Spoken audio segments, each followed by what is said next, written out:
Welcome back to TYT Sports, everybody, on the Pluto platform. We enter February, the month of the Super Bowl, the month of the NBA regular season starting to really take off. NBA trade rumors. NBA trade deadline also happens in February. Therefore, we're going to start hearing a lot of rumor mills. We're going to start hearing a lot of ideas as what's going to be floating around.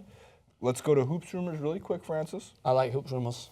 For two about the Cavs and DeMarcus Cousins, and then we'll get into a Bleacher Report, and then we'll discuss. On the 31st of January, around 8:14 p.m., the Cavs are looking for several outside help on Wednesday. We know this, including Kirk Heinrich, Mario Chalmers, and Lance Stevenson will work out for the team. Jordan Farmar will also audition. I actually imagine this, by the way. The scene from The Social Network, we can run about 20 seconds of it. Do you remember when Mark Zuckerberg has that hack-off, or whatever you want to call it? What's going on? We have 10 minutes to get root access to a Python web server, expose its SSL encryption, and then intercept all traffic over its secure ports. They're hacking. Yes, all behind a fixed firewall emulator, but here's the beauty. You know I didn't understand anything you just said, right? I do know that. So what's the beauty? Every 10th line of code written, they have to drink a shot. I just imagine LeBron walking in a circle around them playing basketball, yelling at them, seeing if, are you my playmaker? Are you my playmaker? That's how I imagine it. All right, we move forward to DeMarcus Cousins, linked to the Suns. Probably not, but that's Hoops Rumors, reporting this for now. So the next one we have is in regards to a conversation that occurred and involved Alex Len, maybe a first-round pick, T.J. Warren. I don't think the Kings would even consider this trade unless they were to somehow get Devin Booker out of the deal. I don't think the Suns would ever consider dealing Devin Booker. And lastly, Bleacher Report had about 8 rumors that kind of went through it, and these were 6 of them. The Celtics are interested in Vucevic, which would be a very good pickup. The Timberwolves looking for Reggie Jackson, Serge Ibaka in Toronto. Cavaliers, as we know, targeting every goddamn playmaker left in the league. Carmelo Anthony to the Clippers, which we'll discuss. And the Pelicans may be feeling Dwight Howard. Francis Maxwell, there's going to be movement. I don't know if Dwight Howard's one of those guys, but I think Vucevic, Serge Ibaka, those are the names. Start getting used. Vucevic would be a great pickup for the Celtics based on what we just talked about on the Isaiah Thomas clip, is that their defensive rebounding is shite. So bear with me as I throw some stats. Jason, put your hand up to catch the stats. Nikola Vucevic is on the Boston Celtics radar because he's grabbing 30.2% of opponents' misses when on the floor, a full 11% more than Boston's leading rebounder at the moment. And that's it. I was so prepared for the I gave you 2, and that's the only 2 things you need. I was prepared for Odell. Maybe a one-handed catch. So yeah, he's a great pickup because what is this? It's strengthening one of the areas of weakness. So if you want to complain about how Isaiah Thomas is affecting your defensive end of the floor because he's not able to rebound at 5'9", then you go in and you pick up someone who's going to make your weaknesses a little bit better, because that is what's going to be necessary in order to push for that second seed spot, which I think they have a great chance of doing. So that trade for me is a good one. But I want to know about you. You are directly related to the hottest topic in basketball trade or Cousins deadlines at the moment. Well, Cousins we'll get to, but I need to get Melo first. Oh, Melo. So Melo, the Celtics aren't as interested as people think they are. And if that were the case, there'd be far more conversations happening. There'd be more. The media would know more because, again, we're talking about someone, Phil Jackson, will tweet out his relationship status. Therefore, he's willing to tweet out pretty much anything. The Clippers, though, actually might have something worth bargaining for. I don't think Melo's a great fit for the Celtics. I don't think the Celtics want Melo because I don't think he's playing the style of basketball that Brad Stevens wants. But here's a couple things going for the Clippers in this situation. The Clippers constantly riddled with injuries to the guys who are putting the ball in the basket a lot. And having someone like Carmelo Anthony who, he's had his injury worries in the past, but he's pretty durable in the minutes he plays, even though he's aging. His contract is disastrous for a team because he's not worth necessarily the money he's getting. But with Chris Paul out and DeAndre Jordan being injured pretty regularly and Blake Griffin always missing that chunk of the season in the playoffs, and the Clippers being able to offer something in return like a pick and a J.J. Redick maybe, which is interesting, maybe Jamal Crawford, maybe Austin Rivers, it actually benefits the Knicks too. There's something that you can get out of this. The other major topic that I think makes the Clippers an actual landing spot is Doc Rivers. Doc Rivers is a man's manager.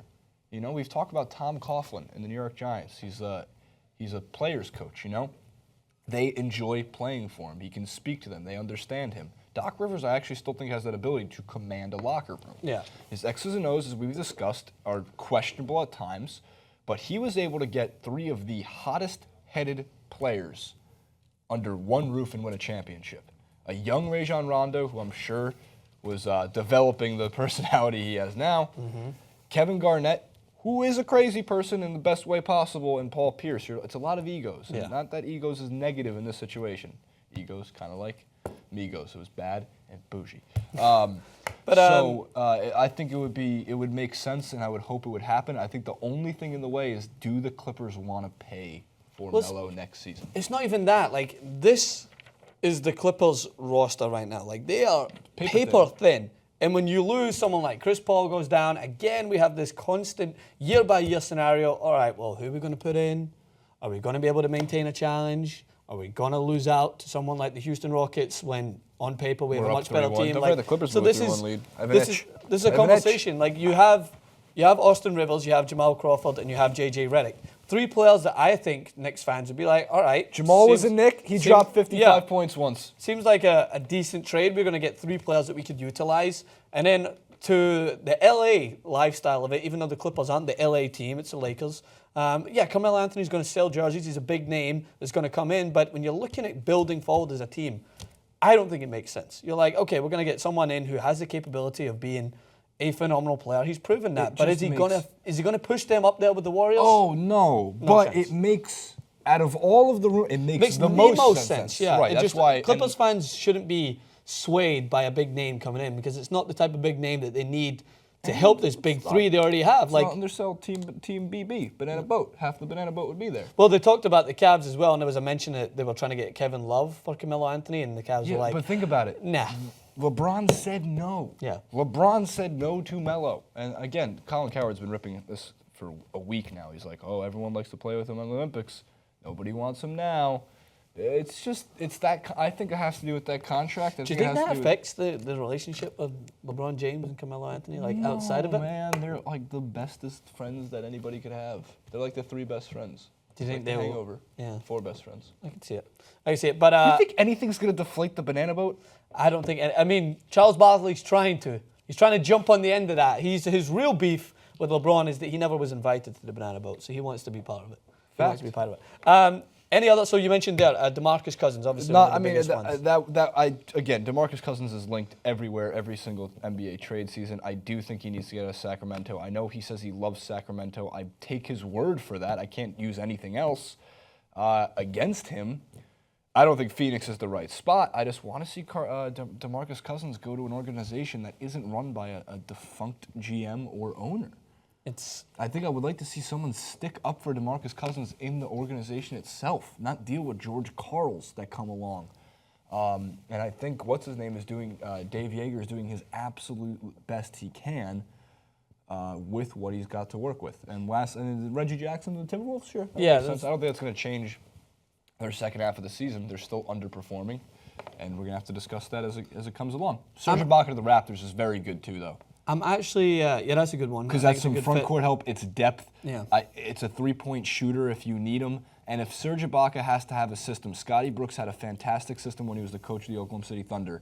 It got them to a finals. It wasn't enough to win that finals. But Serge Ibaka's use as defensive player and as a 3-point shooter was devastating. And then it started to shift as Westbrook's usage percentage went through the roof, and Kevin Durant and him were intertwining, if that's even a word, for the next couple of years. Ibaka kind of got forgotten about. Right, it was a different system when Harden, Ibaka, Durant, and Westbrook were all there. But now it's not working on the Magic. It doesn't seem like maybe Dwayne Casey can figure it out. And I think that would be a tremendous pickup for the Raptors to make them even more threatening.